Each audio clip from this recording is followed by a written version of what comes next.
ainsi que la libération immédiate des prisonniers d'opium. L'affaissement des fondements de l'état de droit commence à se faire sentir. Avec une justice couchée, agissant au desiderata du premier menteur au sommet de notre gouvernement. Pourrait-il en être autrement si Ousmane Sonko, en tant que chef de gouvernement, a publiquement dit que le ministre de la Justice est obligé de s'exécuter s'il lui demandait d'arrêter un opposant, s'il lui demandait de mettre au gnouf un activiste? Si Abbas Fall, avec ses menaces publiques, et les pyromanes envoyés pour brûler le siège de Tahaou, QG de Samousse Kardou, se permettent de se pavaner sans risque d'être arrêtés, c'est parce qu'ils savent qu'ils ont des garanties que ni le garde des Sceaux Ousmane Diagne, ni Ousmane Ndoye, le procureur, n'osent enfreindre les directives de Ousmane Sonko. Dans ce Sénégal et sa démocratie, jadis tant chantée dans le monde, organiser une marche relève presque de l'impossible. L'interdiction devient systématique, plongeant ainsi le pays au rang des pays despotes, au rang des pays de dictature. Nous en informons le comité sénégalais des droits de l'homme, la RADDHO, la Ligue sénégalaise des droits de l'homme, Amnesty International, pour que ces restrictions de liberté d'une autre époque, ces restrictions de liberté moyenâgeuses cessent dans les plus brefs délais. À l'heure où le pouvoir d'achat se dégrade, où les licenciements s'enchaînent dans les directions des agences, il serait urgent pour le pouvoir en place de se pencher sur l'économie qui agonise, causée par des déclarations inappropriées du chef de gouvernement, des déclarations parfois mensongères. Les pères de famille ne parviennent plus à joindre les deux bouts. La flambée des prix de première nécessité frappe de plein fouet les ménages en plein ramadan. La Cour des comptes, qui vient à la rescousse, n'a pu sauver l'homme qui est devenu l'alpha et l'oméga du gouvernement, ou bien de la République. Un despote masqué. Sans compter la montée du front social, qui bouillonne avec des récriminations venues de tous bords. L'enseignement, la santé, les travailleurs du port, de l'AIBD, de la LONASE, du CDC, des paysans affectés par une mauvaise campagne agricole. C'est là où nous allons apporter notre soutien au rassemblement des travailleurs affectés par une mauvaise vision, une vision adossée sur du tâtonnement, du cafouillage, qui nous a amenés à ce stade-là. Des Jakartamans tenaillés par un manque d'emploi et d'orientation. D'ailleurs, le mouvement Gëm Sa Bopp, les Jambar, juge utile de rappeler que pour le parti PASTEF, l'activisme et la dénonciation ont toujours constitué des moyens pour dénoncer, des moyens pour informer l'opinion publique nationale comme internationale, et que d'autre part, la justice ne possède aucun intérêt, sous quelque forme que ce soit, dans les diverses raisons citées, et que d'autre part, qu'elle n'entretient aucune condition de nature à faire preuve de rupture et de se réconcilier avec les justiciables. La seule prouesse de PASTEF est d'avoir réussi à compter plus de prisonniers politiques que de réalisations en 1 an au pouvoir. La dictature ne passera pas. Lorsque le président Bougane parle de PTBS, protocole de Terroubaye Sogui, ne vous posez pas de questions. Observez, écoutez et attendez. La réponse viendra certainement de Mada. Le temps est le meilleur des juges. Merci beaucoup. Merci beaucoup. Sunu xarit nekk ci presse nationale comme internationale bi ñu ngi leen di nuyu doon jano ak yéen pour waxtaan ak yéen ci tolluwaayu réew mi ndax ku ne xam na ni depuis un certain temps li ñuy gës ci réew mi ëpp na doole waaye itam jéggi na dayoo muy ay série d'arrestations yoo xam ne teguñu ko fenn du loi du code pénal du dara lu dul singili ak xoqatal boo xam ni wala acharnement boo xam ni ñu ngi koy teg ci leader d'opinion yi ak leader politique yi wala sax activistes yi nga xam ni ànduñoo ñi nga xam ñoo nekk ci pouvoir en place. bu ñu jëlee le cas Assane Diouf dañ koy toppee diffusion de fausses nouvelles toppee ko wax joo xam ni da nga ko teg ci koo xam ni daanaka liggéey bi muy liggéey wala li nga xam ni moom la yor ci ay charges moom lay partager ak président de la république. ñuy wax ni Ousmane Sonko laataa muy accéder au pouvoir amul wax bu ñaaw bu mu waxul ci espace public daanaka moom mooy précurseur u saagakat yi nga xam ñoo nekk ci réew mi avec ces lots d'insulteurs yi nga xam ñoo nekk au niveau international comme national ak ñi nga xam ñooy seeni influenceurs. Ousmane Sonko lan la waxul kilifa diine yi Ousmane Sonko lan la waxul Ahmed Khalifa Niass ni ko jour sangam Abdou Diouf waxoon na temps ne que tuutee des ni lakk say waay yàlla loolu lan moo ko gën a nekk saaga. Ousmane Sonko taxaw na saaga jigéen xas ko tuddee ko dangin bu AVC muy kan Adji Sarr wax ju ñaaw ku ko fi wax rek ci espace public bi ci Ousmane Sonko nga ko jàngee kon yaakaar naa ni waratuñ nekk ay donneur de leçon. beneen bi moom mooy aussi ku mel ni Ardo Gningue daanaka aussi ñi ngi koy toppee wax joo xam dañ koy wax tegginiwul te mu jëmale ko ci nga xam ne mooy premier ministre. ñuy réitérer encore li ñu doon wax Ardo Gningue li ñu ko toppee du lenn lu dul question yi nga xam mu ngi ko doon posé relativement ak 1000 milliards yi Ousmane Sonko doon laaj nga xam ni bi mu jógee ci campagne électorale bi def détouram dafa nekkoon di waxtu Sénégal yépp li ñu koy laaj mooy 1000 milliards yi nekk ci compte bi ana compte bi ana 1000 milliards yi surtout que yaa ngi def di lebi fu nekk ñu lay tegal ay taux yoo xam ni Sénégal mosu koo fay da nga am 1000 milliards yoo xam mi ngi logé ci benn compte yow rek yaa ko xam yow benn doomu aadama rek yaa ko gis. beneen moom mooy bu ñu ñëwee ci li nga xam ni moom mooy le chef du gouvernement dañu bëgg mu libérer suñu justice parce que dafa waxoon sénégalais yi ni procureur ak ki nga xam mooy ministre de la justice sañu ñu ma jox leen ndigal ni leen jàpp leen tel opposant wala jàpp leen tel activiste ñu bañ ko def. léegi bu ñu ñëwee en pleine campagne électorale Abass Fall def na ay menaces publiques def loo xam ne c'est prémédité mu am ñoo xam dañ leen yónni ci siège yu taxawu Sénégal am ñoo xam dañ leen yónni ci QG bu sàmm sa kàddu ñu dem taal ko taal la fa nekkoon ci matériel électoral taal la fa nekkoon ci ay t-shirt taal la fa nekkoon ci ay casquette situation mënoon na gën a jéggi dayo bu fa fekkoon ay nit waaye ñooñu bu fekkee ñi ngi dox ba léegi sans être inquiété c'est parce que dañoo am ay garantie kan moo nekk ci seen ginnaaw parce que Ousmane Sonko moo nekk ci seen ginnaaw xam nañ ni ministre de la justice sañu leen teg loxo xam nañ ni procureur sañu leen teg loxo moo tax ñu continuer di vaquer librement à leurs occupations. léegi nag lii ñuy wax yépp dafa commencer saper les fondements de l'état de droit parce que dem nañ ba ci régime Sonko ak Diomaye ñuy wax ay restrictions de liberté organiser marche ci réew mi ci jamono bi ñu toll nii ça relève quasiment de l'impossible dafa nekk actuellement une règle ci réew moo xam ne dañ doon wax mooy vitrine démocratie ci dëndu Afrique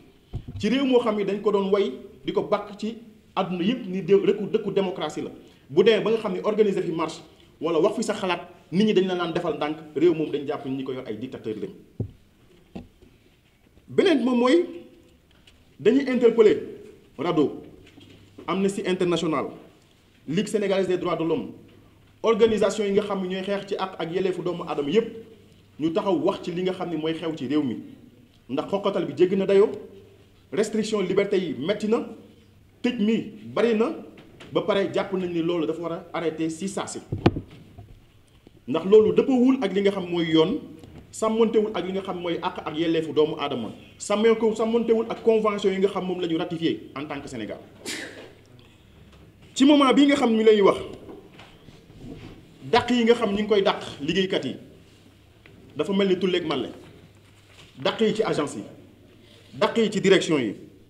dàq yi ci fépp foo xam ni sénégalais mi ngi fa doon espérer loo xam ni dana ko fa mën a tuuree ñaqam gañe fa dara pour sàmmee ko suturaam sàmmee ko li nga xam ne mooy njabootam dàq yooyu dañu wax ni dafa bari ci réew mi te digguñu woon loolu dañuy waxoon réew moo xam ni bu ñu ñëwee dafay naat réew moo xam bu ñëwee dafay neex réew moo xam ne bu ñu ñëwee jeunes yi dañuy liggéey jeunes yi dañuy amaat espoir mais tey la sénégalais yi gën a ñàkk espoir xool leen psychose sociale bi am actuellement xool leen psychose ambiante bi nga xam moom moo am ci société bi mosu fi am dund bi tey la gën a cher en plein mois de ramadan góorgóorlu bi mënul joindre les deux bouts ci mois de ramadan bi prix di flambé de manière exponentielle loolu gouvernement bi loolu la waroon attaqué waaye warul di attaqué ay nit yoo xam ne dañuy wax seen xalaat. beneen bi moom mooy déclaration yi nga xam ni gis nañu le chef du gouvernement di ko def gis nañ ni moom moo yóbbee réew mi gute gi mu nekkee nga xam ni économie bi koom-koomu réew mi ci boppam moo nërmelu déclaration yoo xam ni parfois du sàmmonteeg dëgg déclaration yoo xam ni des fois da nga koy def ngir manipulation wala pour nax sa askan. loolu waral na suñu partenaires financiers yi amatuñ confiance ci Sénégal ndax suñu voix amatul crédibilité suñu signature amatul crédibilité à l'international. marché financier yëpp nangootuñ ñu lebal ci ay taux yu normal 5,75 la fi régime bii passé bàyyi woon moment bi ñu ngi ci au-delà de 10 11%, 12%, 13% ci marché UEMOA bi loolu gis ngeen ni jéggi na dayo beneen bi moom mooy bu ñu xoolee Cour des comptes jéem na fi ragal ginnaaw ki nga xam mooy Ousmane Sonko waaye jàllul ndax askanu Sénégal askan bu yeewu leen tey leen gën a taxaw bàyyi xel gouvernement bi nga xam ne mooy gérer sunu réew mi ndax bu ñu xoolee rapport Cour des comptes bi amul kenn ku gisul ni amul référence amul signature amul cachet waaye président Bougane dafa am ñu lu waxoon te loolu ba léegi day jeter le discrédit ci rapport Cour des comptes bi amoon na fi coowul 100 milliards yu mu fi doon porté ci kaw Mansour Faye mais boobu ana Cour des comptes xanaa Cour des comptes amul woon Sénégal tey ñu bàyyi ba tey bu Ousmane Sonko ak Diomaye falu ñu doog ñoo génn rapport boo xam dafay épingle ay nit xaayaan ku dégg séeréer beneen mooy le mouvement Gëm sa bopp dafay rappeler ni activisme ak dénonciation dafa mës a bokk ci levier yi nga xam ni Pastef daf ko daan utiliser pour di informer wala pour di doxal li nga xam ne moom mooy seen xalaat beneen bi moom mooy justice réew mi amul dara lu muy gagné ci yenn manipulation yi wala ci pression bi nga xam ni mooy exécutif di ko teg ci kawam te nag justice li mu war a def mooy lan mooy fexe ba réconcilier wu ak sénégalais yi perception bu négatif bi nga xam moom la sénégalais yi am ci justice ni képp ku yor nguur da nga koy utiliser contre say adversaire perception boobu mën a dañ dañuy ñëw ci ay détails dañ ñu waxoon rationalisation Sénégal gis ñu fi rationalisation parce que bu ñu xoolee depuis ñoom ñu ñëw ci nguur geeg léegi dañuy wax ni réew mi amatuñu marge de manœuvre dañuy wax ni réew mi dafa nekk réew moo xam ni dafa nekk en ruine ñun dañuy wax déedéet réew mi ñoom ñoo ko ruiné réew mi am na marge de manœuvre ñoom ñoo am ay limites ndax foo demee ba masse salariale bi jógee ci 114,9 milliards avril 2024 dem ba 116,8 milliards à l'heure où on parle c'est parce que am na une augmentation de 2 milliards mais augmentation 2 milliards boobu Sénégalais yi sentiruñ ko fan la dugg ana rationalisation bi pourtant ci seen rapport la chiffre yi jógee beneen bi moom mooy tey bu ñuy wax ci wàllum bor bi sànq ñu ngi koy wax ñu ngi wax ni Macky Sall bàyyi na fi 18 558,91 milliards moom la fi Macky Sall bàyyi en 12 ans léegi bu ñu defee ratio bi année bu nekk dafay mel ni Macky Sall leb na 1546,57 milliards année bu nekk léegi Diomaye ak Sonko xam nga ñaata lañ leb ci benn année 4622 milliards 4722,929 milliards en 11 mois ci 11 mois lañ leb 4000 milliards yooyu léegi kay bu ñu defee ratio bi dafa leb 1546,57 kon bu ñu xoolee total dette bi ñoom yóbbu nañ ko ci 23 000 milliards 181 millions 883 mu nekk lu jéggi dayo bor boo xam ñun ñoo koy fay ñun suñuy sët te bor boo xam ñoom bu ñu ko leboon sax mu am efficience wala mu am efficacité wala mu am njeexital ci suñu dundin bi gën a yomb gundi diñ gën a ñoŋ njàng mi bañ a am sooxe santé bi bañ a am jafe-jafe bu boobaa mën nañ ni kat jar na ko mais leb bi ñuy leb yëpp dañ koy leb pour gérer seen clientèle politique wala pour gérer seeni privilège beneen bi nga xam ni c'est non moins important dañ koy wax muy lu jëm ci wàllu frais d'hospitalisation yi agent public yi avril décembre yëf yi dem na ba 23,32 milliards xam nga ci ñaata la jógee frais d'hospitalisation yi agent public yi 1,1 milliard 1,1 milliard le mois léegi dem na ba nga xam ni bi ñu demee ba décembre 2024 dem na ba 9,47 milliards léegi 9,47 milliards yooyu nga xam ni mooy frais d'hospitalisation agent public yi nañ ñu wax ci yan hôpitaux lañ ko dépensé xam nga bu ñuy woote jubal jubbanti te yow yaa gën a tilim ñëpp yow yaa gën a jubali ñëpp yow yaa dàq fen ñëpp yow yaa dàq manipuler ñëpp yow yaa gën a mën a arrogé wu ay délices ak ay pouvoir ay privilèges yow waratoo jàkkaarloog askan bi di leen wax ay jubal jubbanti ñoom ñëpp koo ci gis mi ngi guxi lex koo ci gis mi ngi leer tandis que le góorgóorlu sénégalais mi ngi am ay jafe-jafe mi ngi jeex tàkk bu wooree ba ngoon jot mi ngi am jafe-jafe lu mu ndogoo tey sénégalais yi may dégg li may déglu nii ana ban sénégalais moo gis yokkute ci diggante bi Diomaye ak Sonko ñëwee au pouvoir ak léegi ana ban sénégalais moo sentir wàññeeku ci facture yi ana ban sénégalais moo sentir woyofal ci courant bi ana ban sénégalais moo sentir avancé ci njàng meeg njàngale mi ana ban sénégalais moo sentir progrès ci santé bi ana ban sénégalais moo sentir ci environnement bi mu nekk mu am changement nañu wax et pourtant ñoom question yi dañ ko doon posé ana ban sénégalais moo sentir avancé wala progrès ci dund ni muy dundee dund bi dafa gën a metti dafa gën a cher bu ñu xoolee agent public yi dafa yokk de 1148 agents publics depuis juin 2024 c'est-à-dire ñoom bu ñuy wax rationalisation ci côté droite bi ci côté gauche ñu ngi def recrutement clientéliste loolu la ñu war a bàyyi di nax sénégalais yi tey wax sénégalais yi dëgg président Bougane dafa am lu mu waxoon di ko wax ci protocole teeru Baye Sogui ñu leen wax ni président Bougane bu waxatee déglu leen bu waxatee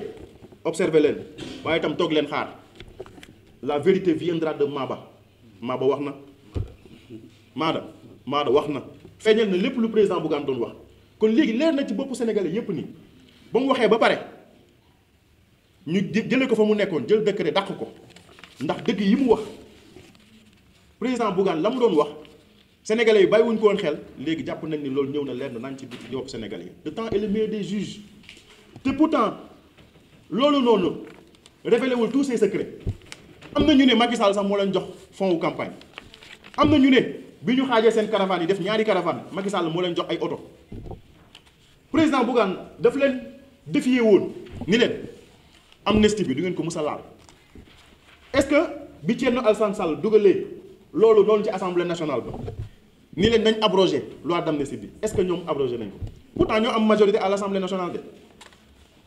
dëgg ji feeñ na ku ko bëgg a gis ko parce que amnistie bi ñoom la profité ñuy rendre un vibrant hommage à nos vaillants martyrs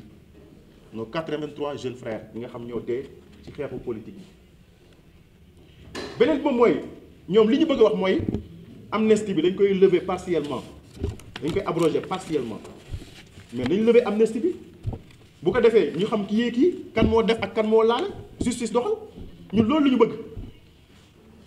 beneen mooy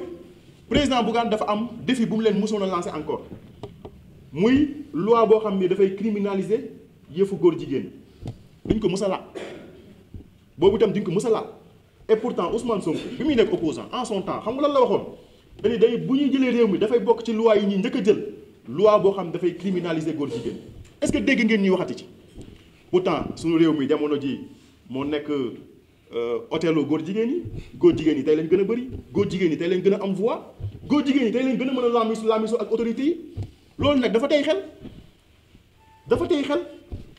loolu daf ñu war a pousser suñu réflexion bañ ni xaalis bi nga xam ni parfois mooy financer campagne électorale yenn candidats yi dañ ko war a xoolaat parce que le fait que góor jigéen yi mën a am doole ci réew mi c'est parce que dafa am loo xam ne dañ ko investir ci benn côté loolu nag dafa laaj justice dafa laaj ay institutions dafa laaj taxawaay dafa laaj taxaw seetlu beneen mooy li nga xam ne moom laay terminer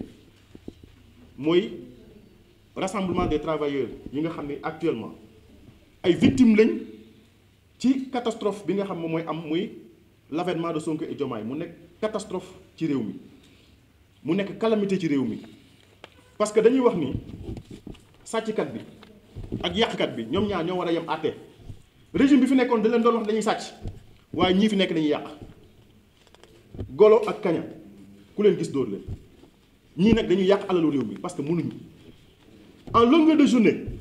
da ngay gis ki nga xam moo yor le poumon économique du pays muy tweeter di def ay posts ci Facebook di répondre ci ay attaques gis ngeen port autonome de Dakar ni mu daanoo ni mu nërmeloo Maliens yi ñëwatuñu lu tax parce que amuñu vision bu claire vision kenn du ko jënd encore une fois je vous remercie.